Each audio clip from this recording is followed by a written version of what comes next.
नमस्कार मित्रांनो, तू ही रे माझा मितवा मालिकेचा आजचा जबरदस्त असा भाग ईश्वरी अर्णव यांची नोकझोक, त्यांच्या प्रेमळ गप्पा, त्याचप्रमाणे आता अर्णव ईश्वरीची किती काळजी घेतो सगळं या आजच्या एपिसोडमधून दिसणार आहे. शिवाय वल्लरी जिथे अडकणार आहे तो सगळ्यात मोठा पॉईंट आता अर्णवला सापडणार आहे. सगळं कसं घडणार आहे आपण आजच्या भागामध्ये पाहूया. तर ईश्वरी म्हणते की मला सांगा की माझी होते का कधी बॅटरी डाऊन. तेव्हा मग तो म्हणतो की आय विश. तेव्हा ती ओरडते की माझी कधीही बॅटरी डाऊन होत नसते, समजलं. मी मशीन नाही आहे, मी एक हाडामासाचे माणूस आहे. आणि कसं असतं माहिती आहे, मला न बोलता तुमच्या मनातलं कळतं आणि तुम्हालाही न बोलता माझ्या मनातलं कळतं. हे सगळं जे आहे ना, हे फक्त एक माणूसच करू शकतो, समजलं ना. आणि एक मशीन हे करू शकत नाही. आपले मनातले जे बोलणे असतात ते एकदम दिल से दिल तक असतात, कळलं ना.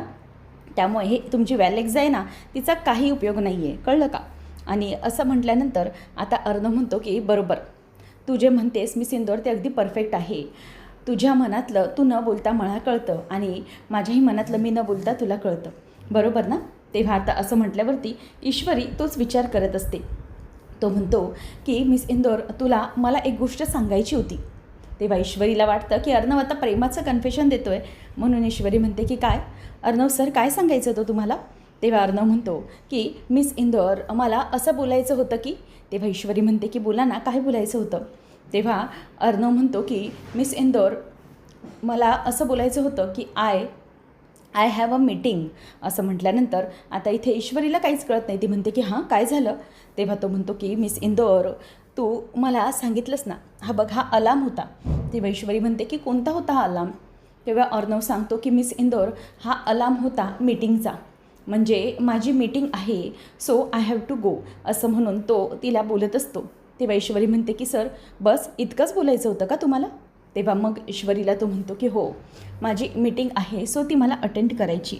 तेव्हा मग ईश्वरी म्हणते की ओके ठीक आहे, तुम्ही अटेंड करा मीटिंग. त्यानंतर मग आता अर्णव आणि ईश्वरी दोघंही उठतात. अर्णवला जिथे ईश्वरी बसलेली असते तिथे सोफ्यावरती बसायचं असतं. त्यामुळे आता ते दोघंजणी एकदम उठतात आणि समोर येत असताना दोघं पुन्हा अडखळले जातात. म्हणजे ईश्वरी उजव्या बाजूला जाते तर अर्णव पण उजव्या बाजूला, ईश्वरी डाव्या बाजूला वळते तर तोही डाव्या बाजूला, अशी त्यांची एक सारखी गडबड सुरू असते. तेव्हा अर्णव तिला एक मिनिट थांब असं इशाऱ्याने सांगतो आणि तू या दिशेने जा, मी त्या दिशेने जातो, असं सांगून आता ती निघून जाते आणि दोघं गालातल्या गालात हसत असतात. ईश्वरी जात असताना पटकन तो मिस इंदोर असा आवाज देतो. तेवढ्यात ईश्वरी समोरून पटकन बोलते की हो, आणते मी ब्लॅक कॉफी तुमची. आता अर्णव गालातल्या गालात हसतो, कारण की ईश्वरी आणि अर्णव या दोघांनाही माहीत असतं की त्यांच्या एकमेकांच्या मनातलं त्यांना न सांगताही कळतं आहे. म्हणून आता ईश्वरी पटकन बाजूला येते. बाहेर आल्यावर गालात एक स्मित हास्य करते. त्याचप्रमाणे अर्णव तोही गालातल्या गालात हसत असतो की काही झालं तरी मिस इंदोर मला अगदी परफेक्टली ओळखते. त्यांच्या प्रेमाची जाणीव त्यांना पावलोपावली होतच असते. तेव्हा ईश्वरी म्हणते की खरंच माहीत नाही सर, मला कधी बोलणार आहेत प्रेमाचं. तेव्हा अर्णव पण तिथे बसून तोच विचार करतो की मी कधी माझ्या मनातलं मिस इंदोरला सांगणार आहे काय माहिती. नंतर इथे रात्री ईश्वरी आणि अर्णव झोपलेले असतात आणि पहाट झालेली असते, परंतु ईश्वरीला जाग आलेली नसते. तेवढ्यातच आता ईश्वरी ही काहीतरी गाढ झोपेत असताना तिला अचानक समोर राकेश दिसायला लागतो, जो अगोदर धुराचा तो पाईप घेऊन आला होता ते सगळं. तेवढ्यातच ती पटकन डोळे उघडते आणि तिला समोर धूर दिसत असते. तेव्हा ती जोरात आई ग आ अशी जोरात किंचाळते.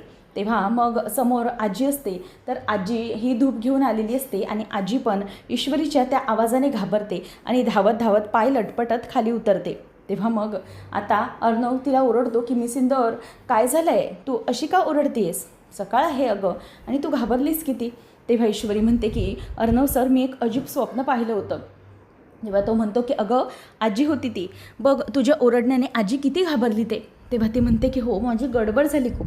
तर मामा खाली पुस्तक सगळं काही वाचत, पेपर्स वगैरे वाचत बसलेला असतो.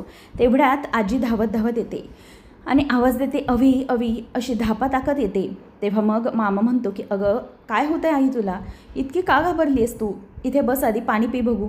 तेव्हा मग तो तिला पाणी प्यायला देतो आणि ईश्वरी म्हणते की बाराखे ढेर, काय झालं, मला खरंच खूप मोठा धक्का बसला आणि एक स्वप्न पडलं त्यामुळे ना. तेव्हा मग अर्णव म्हणतो की काय काय स्वप्न पडलं तुला. तेव्हा ईश्वरी म्हणते की सर, त्या दिवशी नाही का तो राकेश तो राकेश इथे आला आपल्यासमोर, ते सगळं धूर वगैरे घेऊन, ते सगळे सिलेंडर घेऊन. तो मला तसं समोर दिसला होता ना, म्हणून मी घाबरले. मला खरंच म्हणजे सुचत नव्हतं की काय करावं ते. तेव्हा अर्णव म्हणतो की miss Indore, are you out of your mind? अगं तुला कळतं आहे का, मग अशी आजी होती तिथे आणि तुझ्या या वागण्याने आजी किती घाबरली असेल. ती इथे समथिंग धूप घेऊन आली होती आणि ते काही धूर नव्हता, आजी धूप घेऊन आली होती. खरंच तू इतकं कधी कधी चाइल्डिश वागतेस ना मिस इंदोर, खरंच. तेव्हा ईश्वरी म्हणते की बापरे, म्हणजे मी चाइल्डिश वागते? हो, त्या दिवशी माझ्यासोबत काय झालं हे मला माहिती आहे, तुम्हाला काय कळणार आहे ते? तेव्हा तो म्हणतो की मिस इंदोर जाऊ दे, तुला काही सांगण्यातच अर्थ नाही आहे, ठीक आहे राहू दे. तेव्हा ईश्वरी म्हणते की राहू दे काय राहू दे, माझ्या डोक्यामध्ये किती टेन्शन होतं, तुम्हाला काय सांगणार मी. तेव्हा अर्णव म्हणतो की मिस इंदोर, हे बघ, मला आता एकच कळलं आहे की तू घाबरली आहेस, त्यामुळे आजी डबल घाबरली आणि तिलाही काही झालं असतं म्हणजे मग कदाचित जर जिने वगैरे उतरताना ती पडली असती तर पायऱ्यावरून घसरून इतकी जोरात किंचाळलीस तू की ती घाबरली. तेव्हा ईश्वरी म्हणते की नाही, मला बघू दे आजीला काय झालं आहे ते. आजी आता नुसती धापा टाकत म्हणत असते. अवी म्हणतो की अगं काय झालं आहे, सांगशील का मला जरा. त्यावेळेला नमू पण तिकडे येते आणि नमू म्हणते की अगो आजी काय झालं तुला. तेव्हा ती म्हणते की अरे काय नाही रे, मी ईश्वरीच्या रूममध्ये धूप घेऊन गेले होते. तेव्हा मग मामा म्हणतो की अगं पण ही वेळ आहे का गाई धूप वगैरे घेऊन जाण्याची, म्हणजे तू नक्की काय पाहिलेस तिकडे, तू काही विचित्र तर पाहिलं नाही आहेस ना. ती म्हणते की अरे नाही रे बाबा, मी धूप घेऊन जातो तर ती ईश्वरी दचकली आणि घाबरत ओरडत सुटली जोरात. त्याच्यामुळे मला पण आणखी भीती वाटली आणि माझं ब्लड प्रेशर अचानक वाढलं, काहीच कळत नाही आहे. तेव्हा आता लगेचच वल्लरी म्हणते की ओ तुम्ही तर जरा ना गप्पच बसा, तुम्हाला तर वेगळंच काही काही सुचत असतं. आई सकाळी काही धूप घेऊन जाण्याची वेगळी वेळ असते का. तेव्हा मग आता ईश्वरी म्हणत असते की अर्णव सर, मला खरंच खूप भीती वाटते, म्हणजे आजी जर अशी घाबरली असेल तर मला जाऊन त्यांच्याशी बोललं पाहिजे. तेव्हा आता आजी गालातल्या गालात हसायला लागते, कारण की मामाचं बोलणंच तसं असतं की ईश्वरी आणि अर्णवला तुला वेगळ्या अवस्थेत पाहिलेस का. तेवढ्यात ईश्वरी म्हणते की नाही नाही सर, मला गेलं पाहिजे, आजीला काय झालं ते बघितलं पाहिजे. तेवढ्यात आता ईश्वरी ही उठते आणि तिचा पाय हा त्या निखारांवरती पडतो आणि ती जोरात कळवळायला लागते. तेव्हा मामा म्हणतो की अरेच्छा, खरंच आई तू पण ना, काय एवढं सकाळी सकाळी हे सगळं करायला गेलीस काय माहिती. तेवढ्यात ईश्वरी आता कळवळते की आई गं, माझ्या पायाला भाजलं. तेव्हा अर्णव म्हणतो की मिस इंदोर, एका गोंधळामध्ये दुसरा गोंधळ घालून ठेवतेस तू, काय करतेस, तुझं तुला तरी कळतंय का. अगं काय केलंस, हे पाय भाजून घेतलास. ईश्वरी म्हणते की आजीच्या मला वाटतं धुपाचे ते जळते निकारे होते, तो इथे पडले होते आणि त्यामुळे हा सगळा प्रॉब्लेम झाला मला. तेव्हा आता ईश्वरी त्याच्याकडे बघते. अर्णव म्हणतो की मिस इंदोर, तुला काहीच समजत नाही आहे, अगं किती पाय दुखतोय तुझा, थांब. तेव्हा ईश्वरी म्हणते की नको, मी जाते आजीला बघायला, नंतर क्रीम लावूया आपण. तेव्हा तो म्हणतो की मिस इंदोर, अगं थांब जरा, तुला नाही चालता येणार. पण काही ईश्वरी ऐकायला तयार नाही. थांबा थांबा सर, मी बघते, ट्राय करते, असं म्हणून ती पुढे चालत चाललेली असते. तेवढ्यातच अर्णव तिला पकडतो, उचलतो आणि म्हणतो की जरा आता शांत बस, मी बघतो काय करायचं ते. ती आता चालूही शकत नसते, त्यामुळे अर्णव तिला उचलतो. मामा म्हणतो की अरे देवा, असा सगळा प्रकार झाला तर. ईश्वरी जोरात किंचाळली म्हणून तू घाबरलीस का आणि इथे आलीस का. खरंच मला काही समजलंच नाही हे सगळं नक्की काय झालं ते म्हणून. तेवढ्यातच आता ईश्वरीला अर्णव घेऊन खाली उतरत असतो. मामा म्हणतो की मला वाटलं की आई तू अचानक त्यांच्या खोलीमध्ये गेलीस आणि तू काही वेगळं पाहिलंस की काय, म्हणून मला शंका वाटायला लागली आणि मला असा प्रश्न पडला. तितक्यातच आता लगेचच अर्णव येताना वरतूनच म्हणतो की मामा असं काही नाही आहे, म्हणजे तू म्हणतोयस ना तसं इंटरेस्टिंग काहीच घडलं नव्हतं, फक्त मिस इंदोर गडबड करून ठेवत होती. असं म्हणून आता मामा हा समोर बघतो तर ईश्वरीला अर्णव खाली उचलून घेऊन येत असतो. नक्की अर्णव कशाला घेऊन येतो हे त्यांना काहीच माहिती नसतं. त्यावेळेला मग आता इथे ईश्वरी म्हणते की इथे बसवा मला. तेव्हा मामा म्हणतो की अरे आता ईश्वरीला काय झालं, तिच्या पायाला काय लागलं. तेव्हा मग अर्णव म्हणतो की मामा गोंधळ करणार नाही ती मिस इंदोर कसली, असं म्हणून तो तिला सोफ्यावरती बसवतो आणि नंतर मग मामा विचारतो की काय झालं नेमकं. तेव्हा ईश्वरी म्हणते की एक मिनिट मामा, मला सांगा आजी, तुम्ही घाबरलात तर नाहीत ना, तुम्ही ठीक आहात ना आता. तेव्हा आजी म्हणते की हो अगं ईश्वरी ठीक आहे मी, पण किती मोठ्याने किंचाळलीस तू, नक्की काय झालं होतं तुला. अगं मी फक्त धूप घेऊन खोलीमध्ये आले होते. तेव्हा मग ती म्हणते की आजी खरंच सॉरी, मला माफ करा, म्हणजे मला खरंच माहीत नव्हतं की तुम्ही होतात ते, आणि मला एक स्वप्न पडल्यासारखं झालं आणि म्हणूनच मी दचकले, गोंधळले. तेव्हा आजी म्हणते की हो अगं म्हणजे हल्ली ना काय होतं काहीच कळत नाही, तू तिथे ओरडलीस ना त्यामुळे माझे हात लटपटायला लागले आणि मी धावत धावत खाली आले, असं झालं सगळं.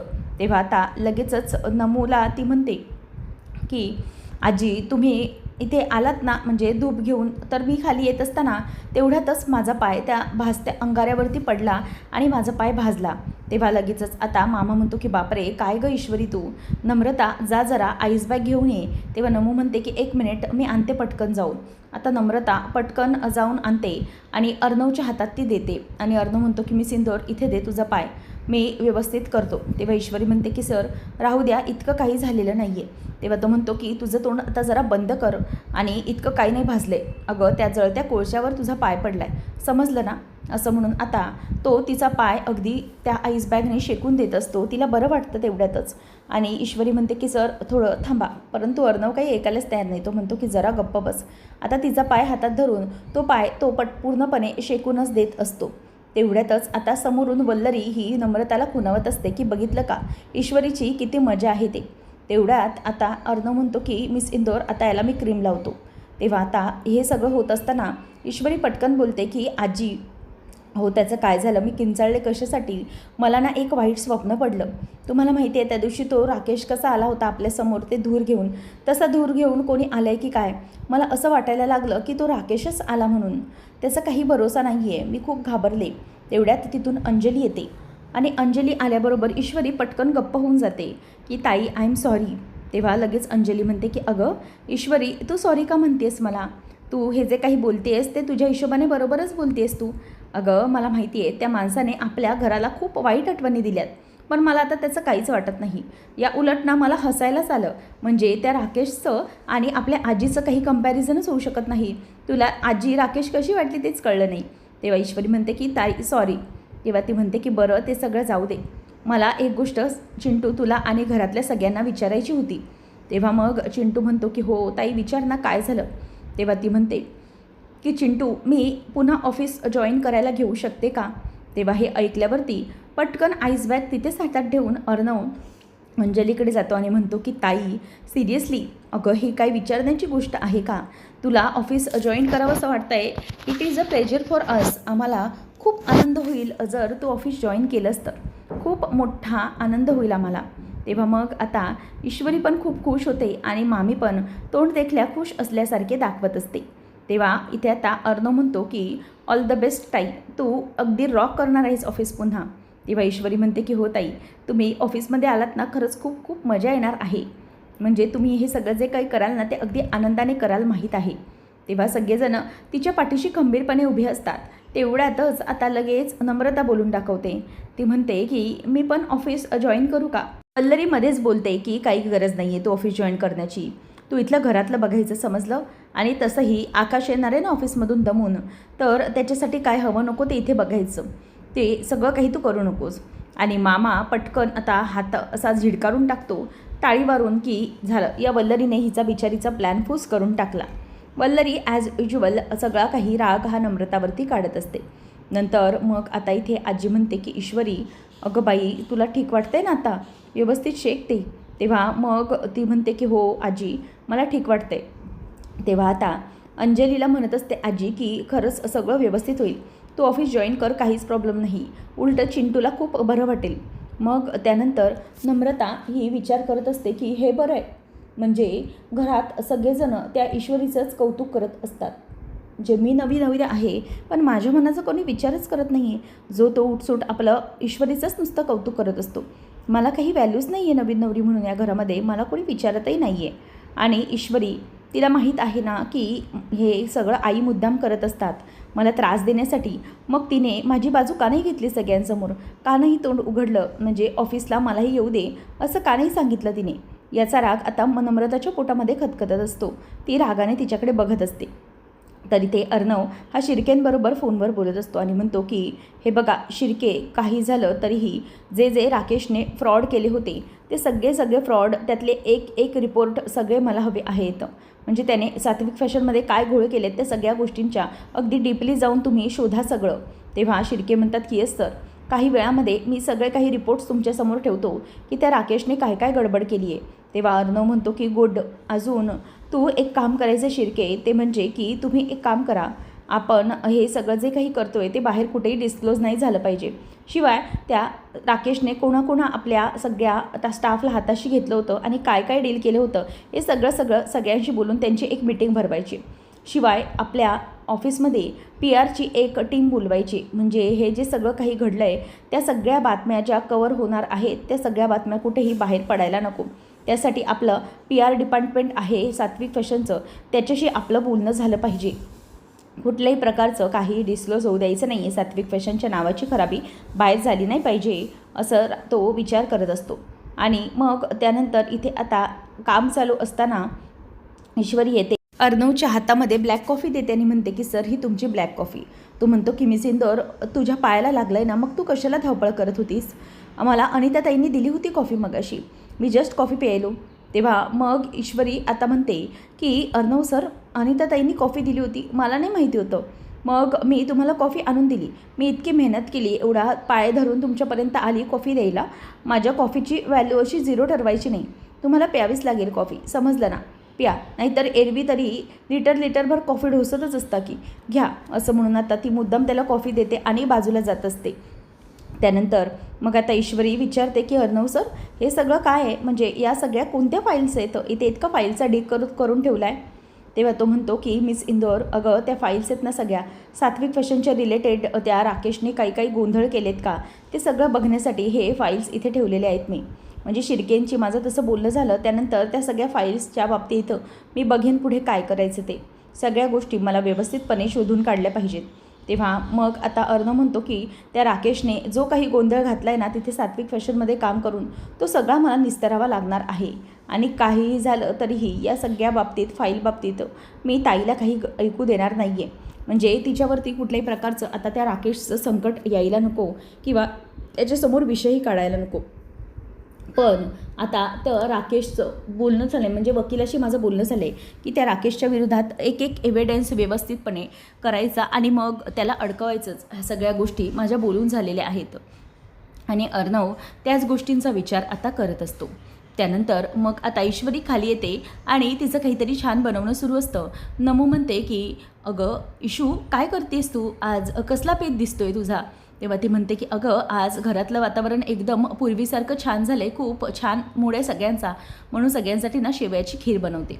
तेव्हा लगेचच ती म्हणते की वाव, शेवयांची खीर, बरं तू दूध आटवायला घेतलं आहेस ना, मी ना काजू किशमिश वगैरे सगळं काही बारीक तुकडे करून ठेवते आणि ते भाजते, हो ना? तेव्हा इशू म्हणते की हो चालेल, ते सगळं करतो. आणि मग नमो आणि इशू दोघीजणीही किचनमध्ये अगदी मनोभावे काम करायला सुरुवात करतात. तर वल्लरीला हे काही बघवलं जात नसतं. वल्लरी ते बघते आणि म्हणते की झालं, या दोन्ही बहिणींचं सुरू झालं. मला तर या अगदी कचा भांडायला हव्यात, पण या दोघीजणी एकदम एकत्र मिळून काम करता येतं. तेव्हा मग आता ती म्हणायला लागते की इशू हे बघ, मी बघते काय करायचं ते.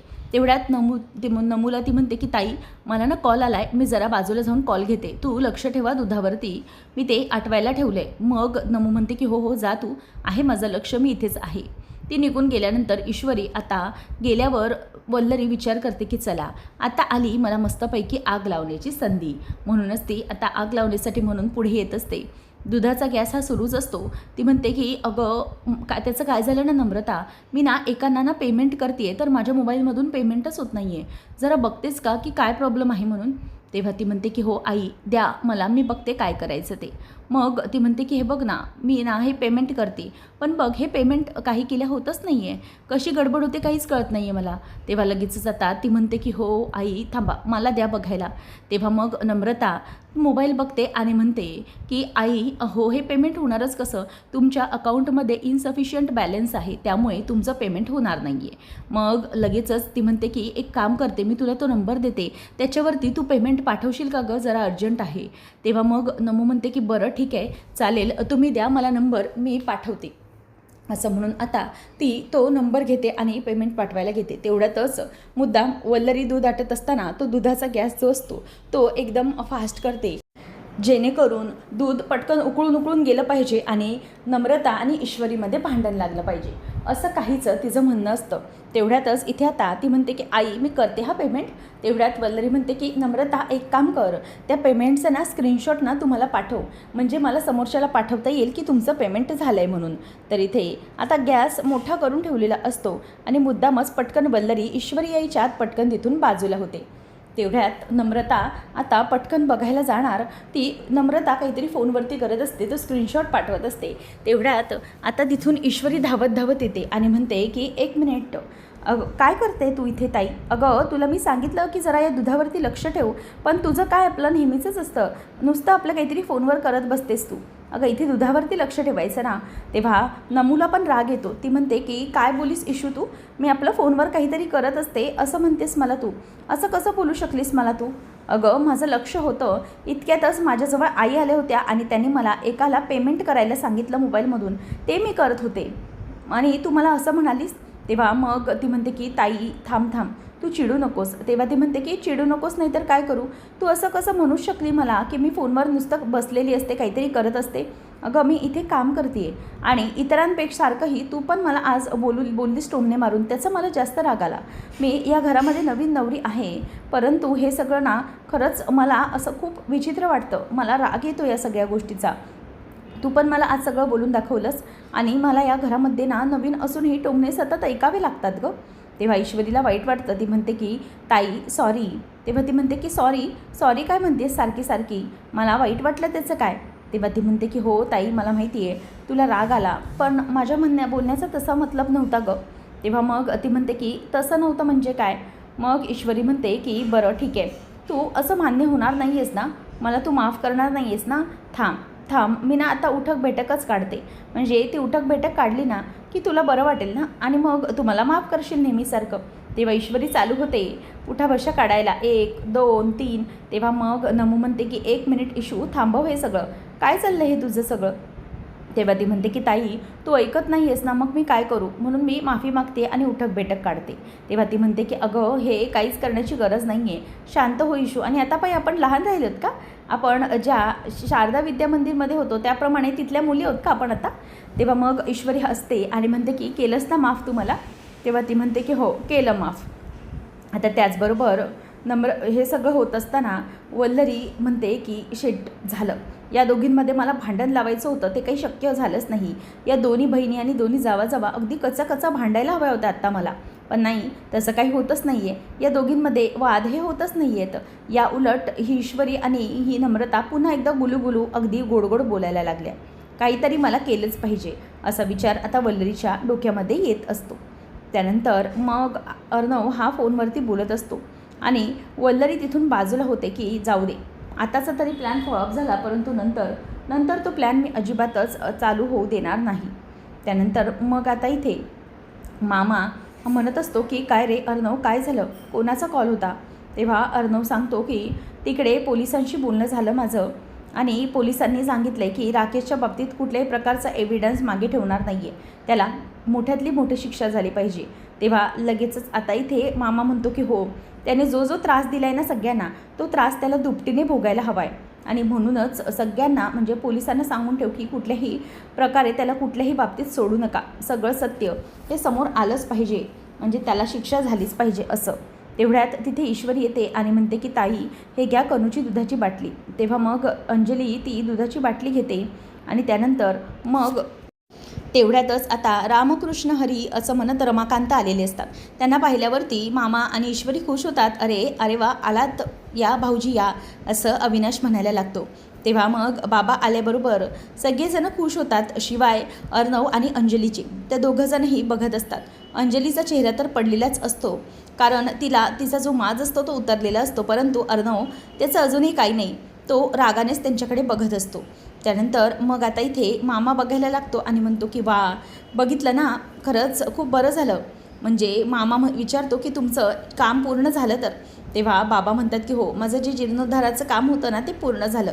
त्याच वेळेला मामा म्हणतो की म्हणजे तुम्ही जे उन्हातानात जायचात ते सफल झालं काम तर? तेव्हा बाबा म्हणतात की हो, म्हणजे आता उन्हातानाचं इतकं काहीही वाटत नाही, इतकं सगळं झालं आहे ना व्यवस्थित की कशाचंही काही चिंता वाटत नाही. तेवढ्यात ते म्हणतात की इशू बेटा, इकडे ये जरा, मी तुझ्यासाठी आणि चिंटूसाठी काहीतरी आणलं आहे, मी भेटवस्तू आणली असं म्हणून ती आता गाय आणि वासरू ईश्वरीच्या हातात देतात. ईश्वरी खूप खुश होते आणि म्हणते की बाबा, मला खरंच खूप आवडलं हे गाय आणि वासरू. ईश्वरी मुद्दाम अर्णवला खुणवत असते की प्लीज कुठल्याही प्रकारे रिॲक्ट करू नका, बाबा आलेत म्हणून. तर पुढच्या भागामध्ये ईश्वरी आणि अर्णव हे दोघंजणही पोलीस स्टेशनमध्ये आलेले आहेत आणि जो व्यक्ती ईश्वरीवरती हल्ला करायला जाणार होता त्याचं तो एक व्यक्ती वर्णन सांगत असतो. तो म्हणतो की ईश्वरी त्यावर विचारते की ती बाई होती की पुरुष होता. तेव्हा तो माणूस म्हणतो की नाही, तो पुरुष होता. त्यावेळेला आता ईश्वरीला पोलीस म्हणतात की आपण बघूया पुढे काय करायचं ते. मामी इथे विचार करत असते की जर अर्णव आणि ईश्वरी तिथे पोचलेत तर ते कुठल्याही प्रकारे माझ्यापर्यंत पोचले तर, किंवा तिकडचे जे माणसं पकडले गेलेत त्याने उदयकांचं नाव घेऊन इथे माझं नाव घेतलं गेलं तर मला काहीतरी केलंच पाहिजे. इन्स्पेक्टर साहेब म्हणतात की मॅडम तुम्ही काळजी करू नका, अरे त्या माणसाकडून आपण स्केच काढून घेऊया की नक्की तो माणूस कसा होता. म्हणजे जर स्केच काढलं ना तर तुम्हाला नक्की क्लॅरिटी येईल की तो माणूस कोण होता म्हणून. आता स्केच काढण्यासाठी म्हणून ते दोघंही बसलेले असतात. मामी म्हणते की मला शोधून काढलं पाहिजे की नक्की अर्णव आणि ईश्वरीचे प्रयत्न कुठपर्यंत पोहोचले. तेव्हा ती मुद्दामच फोन लावते आणि म्हणते की एक मिनिट हां अर्णव, जरा आईला बोलायचे तुझ्याशी. तेव्हा मग ती फोन स्पीकरवर टाकते आणि आजी विचारते की काय रे चिंटू, कुठपर्यंत पोचले तुमचं सगळं. तेव्हा अर्णव सांगायला लागतो की हो आजी, अगं ज्याने हल्ला केला ना तो मेन माणूस होता ना, त्याचं स्केच आता पोलीस काढणार आहेत. आता उदयकांत समोर आला तर माझं काय होईल या भीतीने ती थरथरायला लागते. त्याचबरोबर इथे आता अर्णव स्केच घेऊन घरी आलेला आहे. नेमकं आता ते स्केच कोणाचं असेल, काय असेल, सगळा सत्याचा उलगडा आपल्याला पुढच्या भागामध्येच पाहायला मिळेल. अशाच मालिकांचे अपडेट जाणून घेण्यासाठी आजच आपल्या चॅनलला सबस्क्राईब नक्कीच करा. धन्यवाद.